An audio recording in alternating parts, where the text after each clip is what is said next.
Hello foodies, আমি আজকে চলে গিয়েছি মিরপুর 13-তে হাংরি আইসের যে আরেকটা ব্রাঞ্চ ওপেন হয়েছে সেখানে।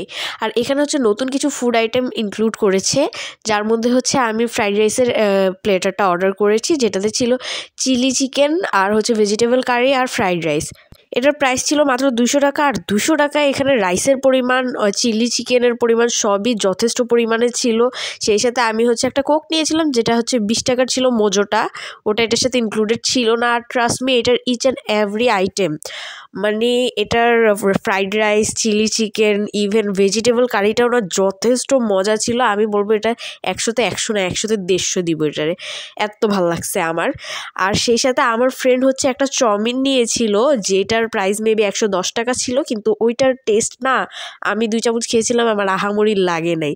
কিন্তু এটার 11 নম্বরের যে ব্রাঞ্চটা আছে হাংরি আইসের, সেখানে নাকি চাউমিনটা অনেক মজা। সো হ্যাঁ, এখানকারটা খেয়ে আমার ডিসঅ্যাপয়েন্টিং লাগছে। নেক্সট আমি মিরপুর 13-তে মন্দিরের পাশ দিয়ে রাকিনের দিকে যেতে যে রোডটা, সেখানে আমি এই বেস্ট একটা চটপটি খাইছি। এটা এত মজা ছিল, এটা হাইলি রিকমেন্ডেড একটা চটপটি।